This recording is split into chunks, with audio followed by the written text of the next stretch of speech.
seen it 3 times, and that's still not enough. But I'm also glad I didn't watch it just now, because my makeup would have been complete. Isn't it sad? Yes. And funny and charming and wholesome and beautiful and meaningful. So I'm excited to introduce Zoe Lister-Jones. I was not told I had to introduce her. Her bio is very long, so I will not do it justice. But Zoe is, okay, great, fabulous. Thank you so much. She's a co-writer, she's a co-director, she's a co-producer, she's a star. And she's one of my dear friends, Zoe Lister-Jones.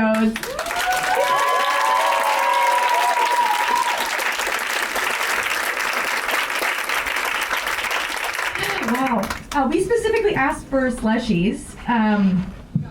We got water, so I don't know if anyone can take care of that.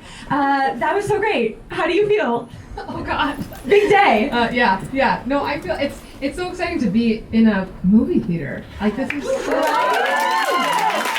and I'm just so grateful that you all came to the theater, because it's so important to support cinema, live cinema now. It's so exciting. Yeah, we've had 2.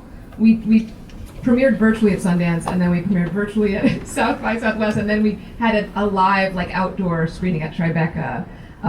But this is my first time in a theater experiencing this, so it's special. That's so great. Did you think it would premiere in a theater? Like, what did you think while you were filming it? How did you think this was going to show up in the world? I mean, we had no idea.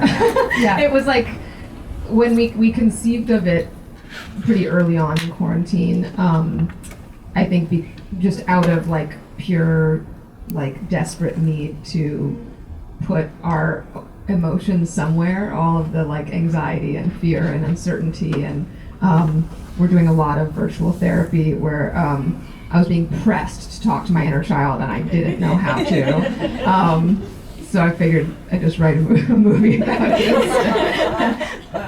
That's wonderful. Yeah, I think it's important to talk about the fact that this was not, like, done in the pandemic in, like, November 2020. This was, like, Trump hadn't even had COVID yet. Like, it hadn't even really, like, he was telling us to drink bleach. Like, that's where we were at. It was like Tiger King era. Tiger King era, right? We were watching individual bananas, like, really, like sociopaths. So we, a lot of us were not in a great place. I was told we weren't supposed to create masterpieces while we were in the pandemic. I'm a little upset about that, and you guys did that. But it was really exciting to see you really use this moment to really go deep within yourselves and deep within the work and literally make a movie, which is just completely incredible. What was it like, right? What did you learn about filmmaking by making it during a pandemic? And what did the film teach you about the pandemic? Like, how was that a circular learning circle? If that's a... that didn't make any sense. No, the circular learning circle is good. Oh God. Well, I mean, making, like, any film and independent film certainly is a nightmare. But to do so, like, at the height of a global pandemic is really, I was already so anxious, as we all were, that I was incredibly anxious to take something on like this. And at the, like, start of every shoot day, I would curse myself for doing it, and then at the end of every day, I was so nourished. Like, it really became a lifeline at such a harrowing time. And I think to have a creative outlet, and also, like, luckily I have, like, a lot of talented friends, and so I called them and asked if they wanted to be a part of something that was pretty experimental in nature. I mean, we had a 4-person crew. Everyone was doing their own hair, makeup, wardrobe. Even, like, mic packs were put in, like, little baggies, and we would, like, leave them on someone's stoop and then, like, run away. And you can see in some of the shots, like, we were cheating a lot, but in the wides you can see that we're quite far apart. So yeah, it just added a number of more challenges to what is already a challenging experience of making a movie. But I think to, like, find a sense of play amidst that landscape was so important. We do have one of our actors in the audience here tonight, Iowa Debris, and so she was the stand-up comic in the middle of playing the bullfrog.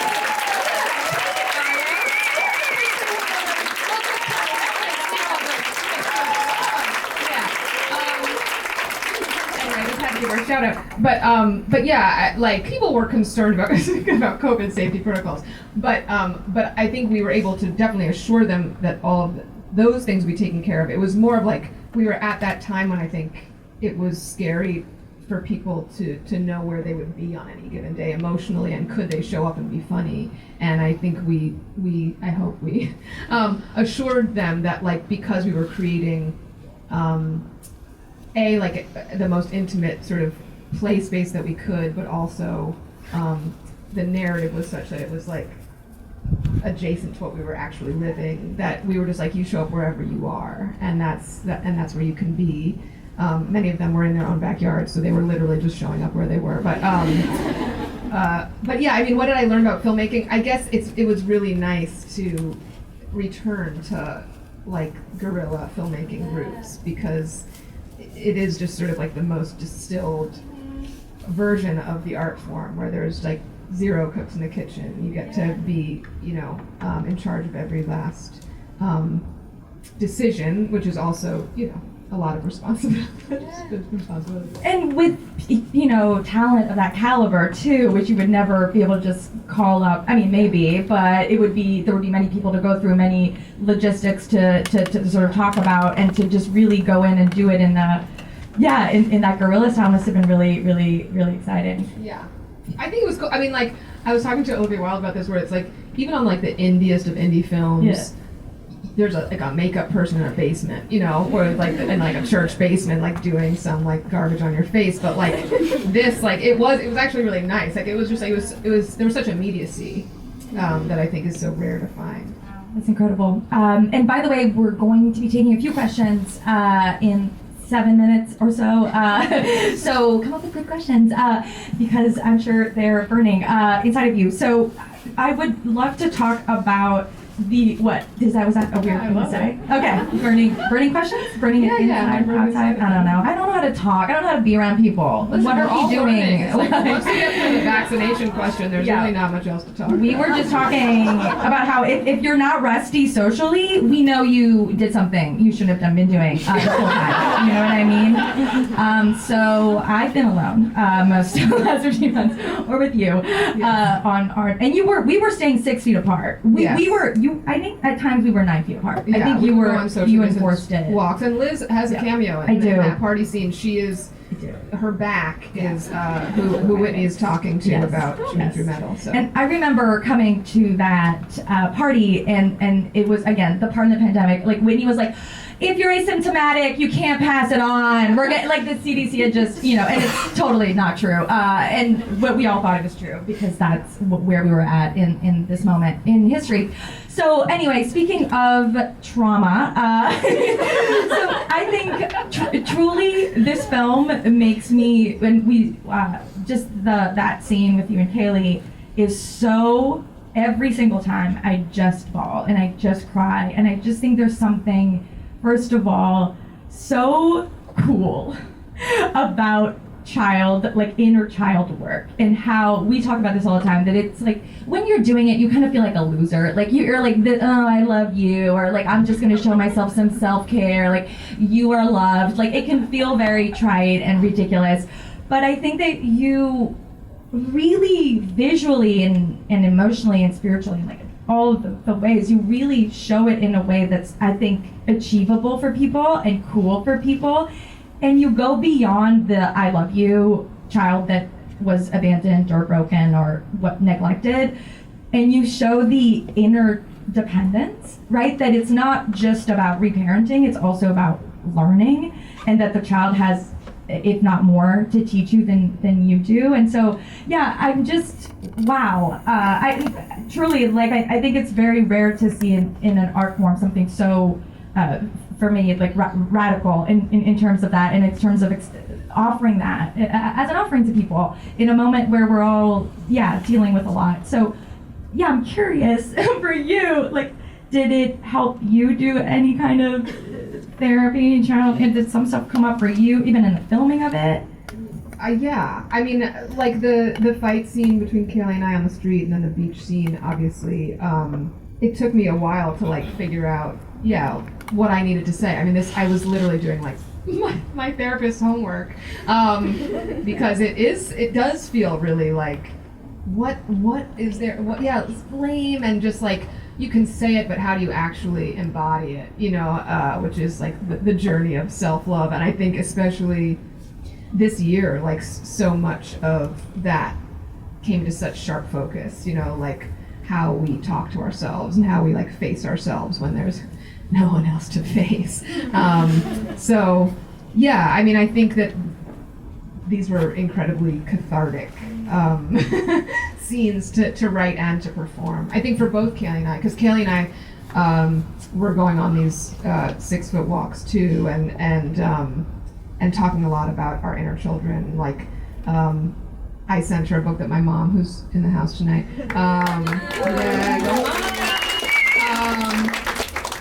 had given me, called The Drama of the Gifted Child by Alice Miller. Is that her name? Alice Miller. Yeah.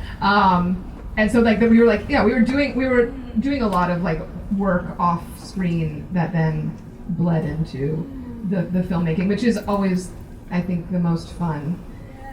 The sort of art meeting life Venn diagram. It's hard to believe you're not related, but I'm gonna take your word for it. I think there's so many things I want to talk about with you, but I want to offer it up to all these beautiful people to also ask their questions. But I think that there's such a beautiful exploration. The thing I the least expected was how you really deal with grief, and how I've come to learn that being an adult in the world is actually just knowing how to grieve and like accepting grief. And obviously, we went through many stages, and grief is not this sort of linear thing. It's like, I'm back here. Didn't I learn this lesson already? Yeah. So I'm wondering if that came up for you in any kind of way. Was that on purpose, right? And that there's so many contrasts, right? That it goes really fast. She's on this mission to, the end of the world. There's only a certain amount of time left, but she's also taking her time, right? Yeah. And going back in all these relationships and going really deep with her mom, with her dad, with her ex-boyfriend, but she's also letting go. Like, there's a lot of, just like the rhythm, I think is so interesting. Oh, thanks, Liz. Yeah. I mean, I guess when Daryl and I started conceiving of the film, it was like we were in this apocalyptic landscape, but we were like in sweatpants and watching Netflix, and it was that strange dichotomy of like, we were grieving, but it was like this like banality, like that it wasn't like in all of the apocalyptic films that you see is generally like, like zombie mayhem. And I think there was something about like a more reflective speed that I think is like sort of the ups and downs of the journey that my character goes on. But the stillness, in the like urgency, right? Yeah, and I think that is like a part of the journey of grief, and obviously we're still like on that journey. I think it's like it's going to take a long time to really process everything that has gone down. But yeah, I guess I don't know. I'm not answering that well. I don't. It's amazing. Yeah. And again, we're still processing. Everything. So. Without further ado, I think we have a few minutes for questions, and our amazing friend is going to be going around with the mic, correct? Okay, great. Thank you, Ava. Okay. Oh, how do we do that? Oh, how do we choose? No, I don't want to do that. Eeny, meeny, miny, mo. Is there like, let's start with the woman. Yeah, let's just do that. That's the easiest. Hi. I just wanted to say, first of all, I really loved it. One of the encounters that you had that really stuck with me was the one where you met with the singer you wrote. Sorry, I'm kind of emotional. And I wanted to know if there was a encounter that your character has that resonates with you personally, or the one that you think left the strongest impact on you. Well, the singer is Sharon Van Etten, who's one of my favorite recording artists ever. And I would say that was a very emotional day for me. She was so down. I didn't want to, I wanted to make sure that the asks, I was already asking a lot of everyone, but with Sharon, I wasn't like, can you do an original? And so I said, can you look up, or let's choose a public domain song, meaning a song that we could have for free, which is a happy birthday, and so she chose this song called "Tell Me Till We Meet Again, which is like really old-timey sounding. And she sent me, and I was like, okay, like we'll see how this goes. And then she sent me a demo via text that was like classically her, of like being very self-deprecating and being like, this is like garbage, but this is my first stab at it. And I was like in tears. It was just so moving. And then the day of that shoot with her, she texted me like, I want to write an original. And in the morning, she wrote that song, and we learned it in the car on the way there. And you know, it's just like a testament to her brilliance. Like that was the song she wrote, like literally a few hours before. And yeah, I definitely like wept the whole time that we were shooting. And I think it was like people's generosity was so moving to me at that time. It was also the first time that many of us had like hung out with another person. It was the first time that Olivia Wilde like drove a car. She was like really shaken when she got out of her car, being like, I think I got here. You know, like am I a ghost? I don't know. But yeah, I think like music is obviously like such a conduit for grief or any of the things. Like it's such a great way to sort of access things that you might have been repressing. So that scene was, yeah, I think an important moment. With the glasses and the mask. It's like half of the audience. I can, I'll sit. I just have a question. I know that you're Jewish, and I'm wondering, besides the bar mitzvah joke, and probably half of the audience is Jewish, so maybe this will resonate, I'm wondering how Jewishness and Judaism at all influenced your understanding of closure in relationships and also like endings. And I'm wondering, I mean, in this movie, but also just as an artist and how you approach this film, I'm wondering if that at all plays a role. Spirituality, any of that. It's broad, but you know. No, I appreciate a Jewish angled question. Always looking for one. I mean, Jewishness and closure, I feel like those two things are that's not in conversation, so I'm not sure where you got that. You know, I mean, yes, like neuroses, anxiety, I think it's all fueling. I don't know how to separate my Jewishness from my art. because my art is all pretty personal, you know, like even when it's something that I'm like a studio movie that I'm pitching on that is like not necessarily perfect. I always have to find an angle in. So I don't know. I don't know if that's an answer to your question, but you know, tribeswoman. Oh gosh, yeah. What's up? The movie was fucking awesome. Thank Woo! you. I'm so curious because all these incredible actors were in this film, and I was curious how much of these characters was written before when you reached out to them as this favor or whatever, or how much of it was just like coming, because it really felt like they were going, I'm gonna play this fucking character and have this blast with this, and I'm just curious how much of a very collaborative experience was. It was sort of a hybrid in terms of like how much we were sticking to script and how much was being improvised. All of Cailee and my scenes were scripted. My scene with Helen Hunt and Bradley Whitford and Logan, those were all scripted. And then like with Nick Kroll and Fred Armisen and Olivia Wilde, those were all like very detailed outlines. And some of those had dialogue within the outlines, but it was very collaborative. And with certain people, it was like more collaborative than others. Like it really was dependent on how much work each actor wanted to like put in. So like, you know, certain actors were like, yeah, this is what I think. What if we added this? Like Rob Hubel, who's at the end getting into the fight about recycling. He was like, what if my character is a meteor denier? And I was like, that's the greatest thing I've ever heard. So yeah, it was like, the whole thing was obviously collaborative, but yeah, I think when we were, the sort of more poignant scenes, I wanted to make sure we were hitting exactly what we wanted to hit. And then I think, yeah, it was, Cailee Spaeny had never done a comedy before and had not really improvised before, and I was like, you're gonna be fine. And like day 1 is Nick Kroll and day 2 is Fred Armisen, and she was just like, what's happening? Like, this is so terrifying. But she's obviously amazing in it. And it was kind of a great way to like jump into the deep end when we were all ready, because all of these comedians who are so brilliant and you know, such like esteemed improvisers were equally as scared, because it was like the first time they were doing it, you know, in so long too. So it was cool in that way. So your comedic timing is like one of my favorite. I use your neti pot line from Breaking Upwards like every month pretty much. What do you do when you get stuck in a rut? Like what's your comedic process? Like do you have a ready partner? Do you smoke some good weed? Like what do you do in that rut?